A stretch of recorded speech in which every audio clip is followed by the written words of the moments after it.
सभा में लेकर चलते हैं। मुख्यमंत्री भजनलाल शर्मा उनियारा पहुंचे हैं। प्रत्याशी के समर्थन में सभा को संबोधित किया जा रहा है, सुनवाते हैं आपको।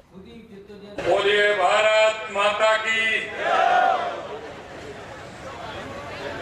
भाई ये देवजी उनियारा की आवाज है क्या?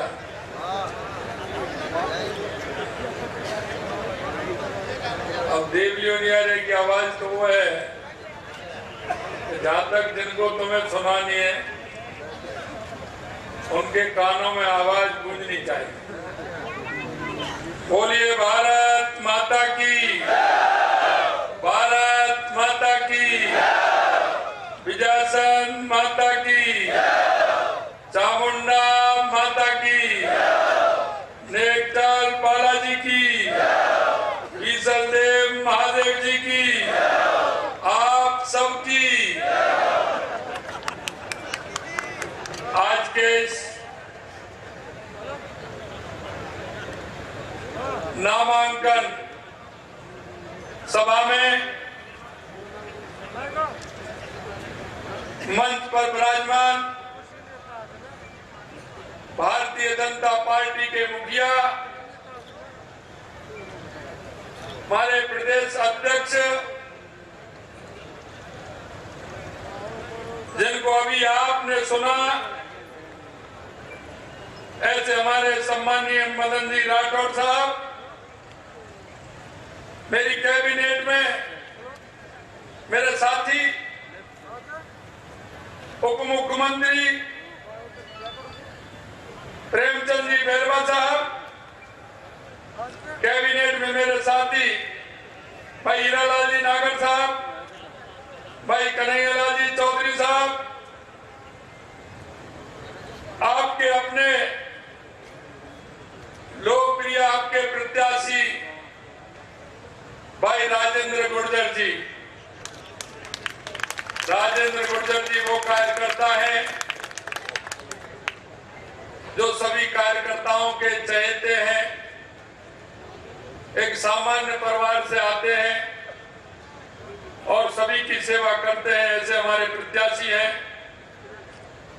हमारे भीलवाड़ा के सांसद, प्रदेश के महामंत्री माननीय दामोदर अग्रवाल जी, हमारी पार्टी के वरिष्ठ नेता पूर्व मंत्री सम्मानीय प्रभुलाल जी सैनी साहब, देवनारायण बोर्ड के अध्यक्ष ओम प्रकाश भड़ाना जी, हमारे टोंक जिले के पार्टी के अध्यक्ष भाई अजीत मेहता जी, हमारे पूर्व सांसद सुखबीर सिंह जी जौनपुरिया साहब, हमारी जिला प्रमुख श्रीमती सरोज बंसल जी, उप जिला प्रमुख आदेश कंवर जी, चेयरमैन देवली नेमीचंद जी जैन साहब, पूर्व चेयरमैन उनियारा राकेश जी बढ़ाया, विधायक हमारे राम अवतार बैरवा जी, राम साहब वर्मा जी, जब्बर सिंह जी, ललित मीना जी, शत्रुघ्न गौतम जी, वीरेंद्र सिंह जी कानावत साहब, उदयलाल जी बढ़ाना, हमारे पार्टी के पूर्व अध्यक्ष शंकरलाल जी ठाणा साहब, सत्यनारायण चौधरी जी, सतीश चंदेल जी, राजेंद्र पराणा जी एवं मंच पर विराजमान सभी नेतागण और मेरे सामने बैठे देवली उनियारा के मेरे पूजा योग बुजुर्गों, नौजवान दोस्तों, मेरी माता बहनों, सबसे पहले तो मैं आप सभी का वंदन करता हूं, अभिनंदन करता हूं। आप सभी को मैं नमन करता हूं।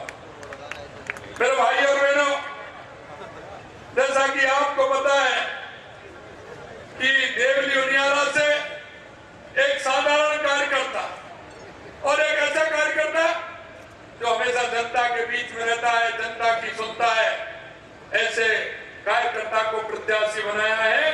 मैं भाई राजेंद्र गुर्जर जी को मैं बधाई देता हूं, धन्यवाद देता हूं।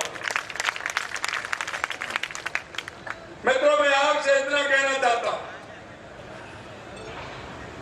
कि आप अपने काम के लिए सजग हो, अपने काम की पीड़ा जाने, जिससे कि हमको लगे कि हम जो कुछ करना चाह रहे हैं उसको ठीक प्रकार से कैसे कर सकते हैं। मैं आपको याद दिलाना चाहूंगा कि जब हमारी पार्टी चुनाव के लिए गई थी तो हमने आपके सामने एक संकल्प पत्र रखा था, संकल्प पत्र। और मैं ये इसलिए कहना चाह रहा हूं कि जो संकल्प पत्र हम आपके बीच में लेकर के आए थे, आज मैं 10 महीने में कह सकता हूं कि संकल्प पत्र को हमने 50% पूरा करने का काम किया है, लगभग 50%। और ये मैं इसलिए कहना चाहता हूं, जो पार्टी चुनाव में आती है वो अपना संकल्प पत्र, घोषणा पत्र लेकर के आती है। हमारा संकल्प पत्र होता है, कांग्रेस का घोषणा पत्र होता है, और वो घोषणा पत्र सिर्फ घोषणा करने का होता है। और मेरे सामने मेरे युवा बैठे हैं, पढ़े लिखे हैं, जानते हैं, घर जाकर के देखना, क्योंकि उनके घोषणा पत्र हैं। और अब के नहीं, 3 बार 4 बार के उनके घोषणा पत्र निकालना, और उन्होंने उस घोषणा पत्र को कितना पूरा किया है उस पर विचार करने की आवश्यकता है। ये भी मैं आपसे निवेदन करना चाहता हूं। और वो मैं इसलिए करना चाहता हूं, चुनाव आते हैं, कांग्रेस के लोग आते हैं, लूट और झूठ की दुकान खोलते हैं, झूठे वादे करते हैं, जातिवाद धर्मवाद की बात करते हैं। मैं आपसे कहना चाहता हूं मेरे भाई और बहनों, जिस तरह की अफवाह फैलाने का काम करते हैं, एक दूसरे से लड़ाने का काम करते हैं, ये इनकी फितरत रही है, फितरत रही है। हमेशा कांग्रेस ने जातिवाद और धर्मवाद के नाम पर देश और प्रदेश को बांटने का काम किया है। और जब चुनाव आते हैं तो ये नए नए फसूका लाते हैं, नई नई बातें लाते हैं, जो कि सिर्फ झूठ के अलावा इनके पास कुछ नहीं है। और मैं सही माने में कहूं तो ये कांग्रेस भ्रष्टाचार की जननी है, भ्रष्टाचार की जननी है। आपने कांग्रेस का भ्रष्टाचार देखा है, आप अच्छी तरह से जानते हैं। और इस सभा में ज्यादातर किसान हैं। मैं किसान भाइयों आपको कहना चाहता हूं, आपके वो युवा जो किसान और मजदूर के बेटे थे, इन्होंने कितनी बार पेपर लीक करने का काम किया। हमने हमारे संकल्प पत्र में कहा है कि अगर जिन्होंने युवाओं के आंखों में आंसू लाने का काम किया, हम उनको छोड़ेंगे नहीं। और अब आप देख रहे हो उनकी संख्या बढ़ती जा रही है, बढ़ती जा रही है, बढ़ती जा रही है। पहले हमने कहा 50 हो गए, फिर 100 हो गए, 150 हो गए, अब तो थोड़े दिनों में 200 तक पहुंचने वाले हैं। और हमने कहा है कि जिन्होंने किसानों के बच्चों को आंखों में आंसू लाने का काम किया है, उनको हम किसी भी कीमत पर छोड़ने वाले नहीं है, छोड़ने वाले नहीं है। अभी कहते हैं, विधानसभा में कहा था कि मगरमच्छ कैसे आएंगे, मैंने धीरे धीरे वो भी आ रहे हैं, चिंता मत करिए। अब शायद बढ़ने लग गई है, मच्छी से ऊपर जा रही है, शायद बढ़ने लग गई है। और हमें विश्वास दिलाते हैं कि हम किसी को छोड़ने वाले नहीं है, किसी को छोड़ने वाले नहीं। मैं आपसे कहना चाहता हूं मेरे भाई और बहनों, मैं सिर्फ एक बात आपसे जरूर कहूंगा कि देश के यशस्वी प्रधानमंत्री नरेंद्र मोदी जी के नेतृत्व में हमारा देश आगे बढ़ रहा है। यह डबल इंजन की सरकार है, और डबल इंजन की सरकार का काम आपने देखा है, चाहे हमारी ERCP हो, चाहे हमारा यमुना समझौता हो, या हमारा किसानों की सम्मान निधि बढ़ाने का हो, या गेहूं की MSP बढ़ाने का हो, या महिलाओं के लिए 15% जो हमारी सामाजिक सुरक्षा पेंशन बढ़ाने का हो, या सिलेंडर हमने जो वायदा आपसे किया 450 रुपए में देने का हो।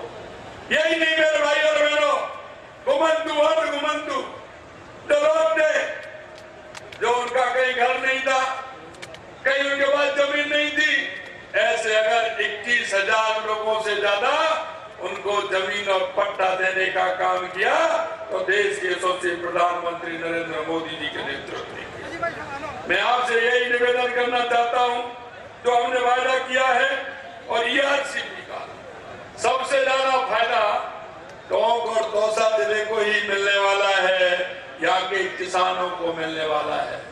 मेरे पास बात आई थी, निश्चित रूप से उस पर हमने विचार किया कि आपकी जो समस्या थी उसका समाधान भी करेंगे, और आने वाले समय में किसान को खेत के लिए भी पानी मिलेगा और जनता को पीने का भी पानी मिलेगा, ये हम विश्वास दिलाते हैं।